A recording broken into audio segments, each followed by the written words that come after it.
This is New Rural Virginia, reclaiming rural leadership through conversation featuring real voices, real issues from the heart of the Commonwealth.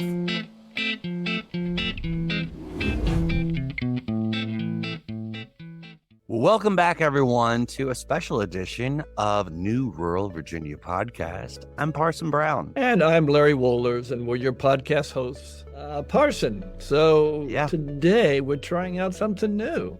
We've had a lot of great conversations with candidates over the past several months through the summer, but it's been a few months now, and the campaign is in its final weeks, less than a month to go. All the campaigns, yes, it's coming down to the wire. It's an exciting moment.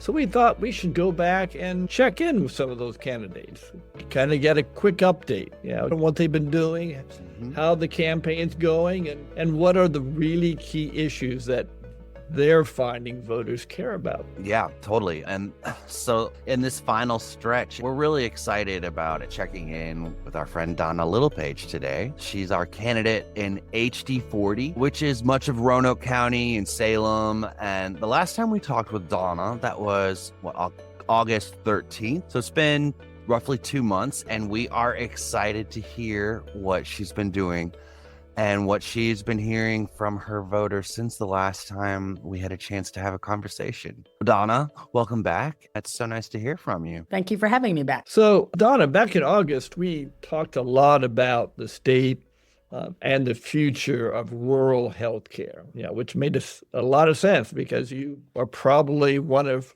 Virginia's premier experts on that topic. And right now, we're in the midst of a federal government shutdown in which the single most important issue is healthcare, right?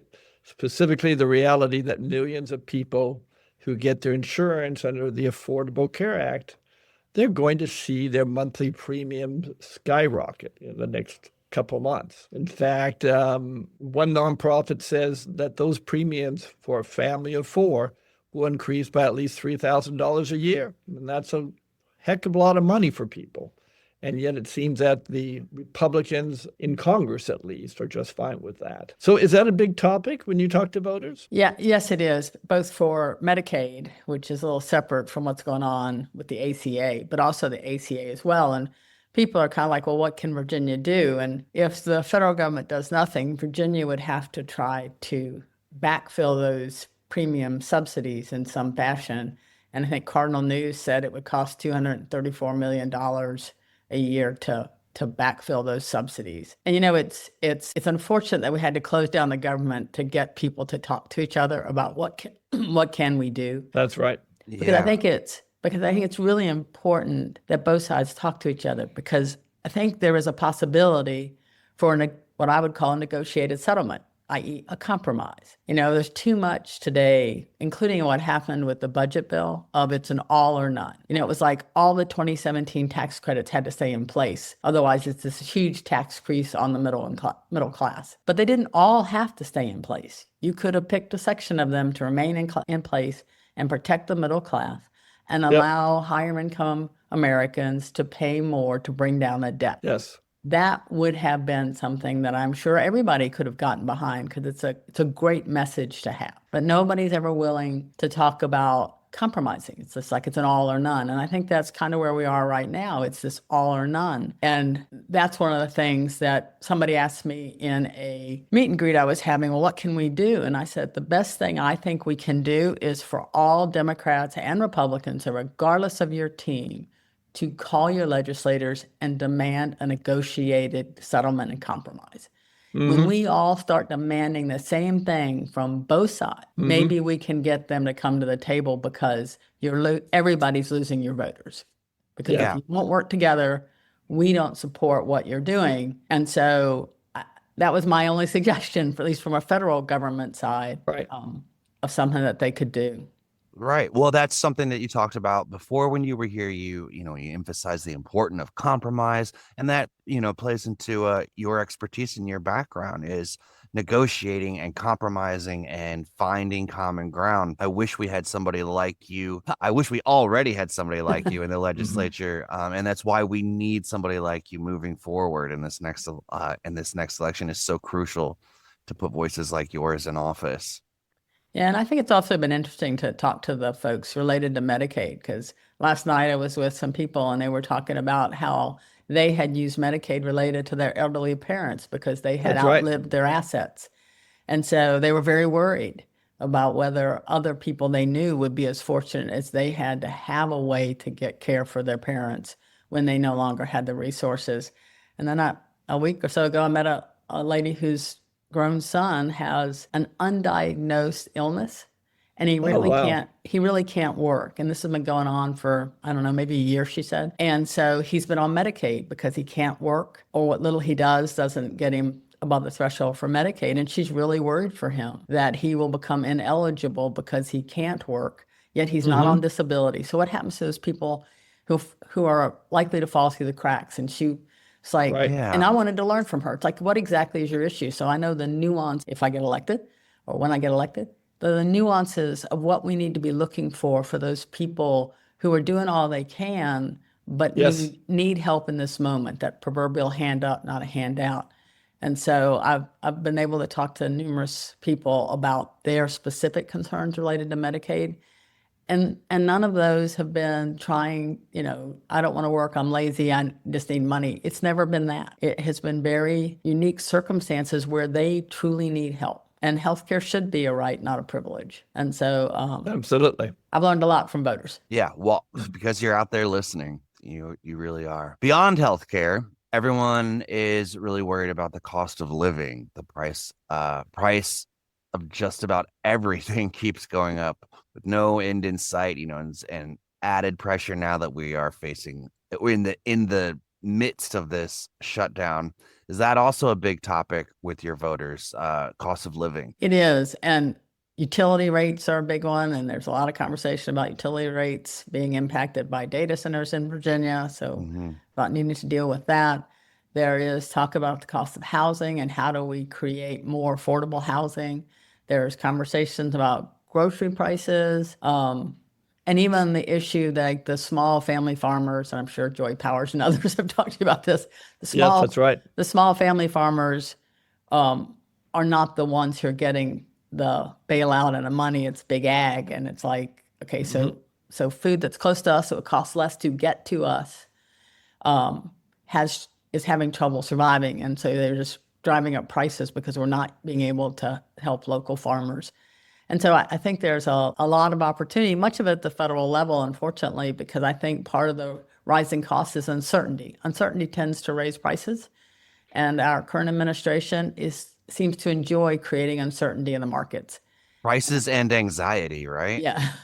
And so I just think it's unfortunate that we can't give businesses a clear future to understand what they do so they make good decisions and aren't always prepping for the worst, which is exactly what's going on in the insurance market right now. One of the reasons these premiums are going up is because the insurance companies are prepping for the worst.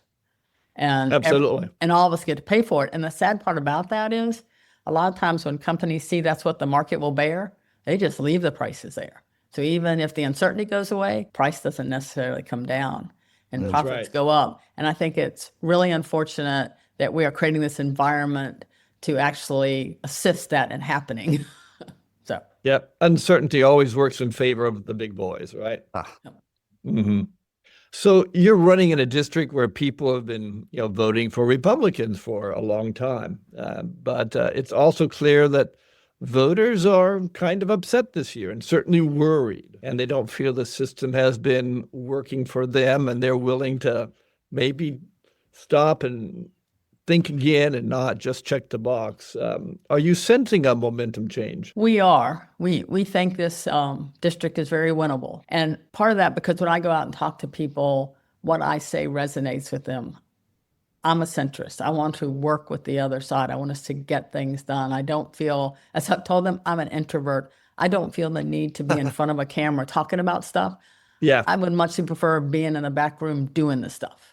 yeah, That's right. And so my experience and expertise in healthcare and business and all those things, and my centrist, very logical, pragmatic viewpoint seems to resonate with people. And so I have to be honest, I know a lot of people who are very strong Republicans who've come to me and said, I voted for you. I know you, I know your integrity, I know your expertise, and I would be happy to have you represent me. And I think that is part of the change, along with the I'm frustrated with the way things are working. That's a little bit of Right. that. There's a little bit of that too. And that, in some ways, that Sure, has yeah. Democrats more energized, which is a good thing too. So I'm hopeful. We'll all find out on November 4th or shortly thereafter. But it feels really good. And I appreciate so much the support of people during this campaign. They've been great. Well, we appreciate that you've, come out of the back room, so to speak, to take center stage, to share your voice and your expertise and your opinions. And so, thank you for that. On that note, I want to continue to encourage everybody in your district and across the Commonwealth to come out and vote. It's up to all of us we keep talking about on this show to keep showing up no matter what it is. But election day, if you haven't already early voted, which I'm a huge fan of early voting, election day is coming up. Get out there and vote. You can vote. You can vote now. Some people like the symbolic election day, going to the polls. Give your neighbor a ride. Check around your community. See if make sure everybody's voting and show up and be part of that process. We need y'all. Yeah, and not this Saturday, but the next two after that. I think the 25th and the 1st are both Saturday voting. Yeah, So, that's another Right. thing. Well, Donna, thanks so much for taking time out of your, I know, really busy schedule right now to do a quick check-in with us. It's really exciting to hear how things are going well. And our listeners, they can continue to follow you on Facebook, right? And your website, which was... Yeah.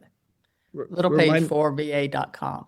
That's it, little page for va.com. We look forward to continuing to hear from you, and good luck with these next few weeks. Yes. Thank you so much. And thanks again for inviting me back. Anytime. Thank you. New Rural Virginia Candidate Spotlight is a production of New Rural Virginia. Visit newruralva.org for more. Produced and co-hosted by Larry Wohlers and yours truly, Parson Brown. Thanks for listening. Stay tuned for the next episode.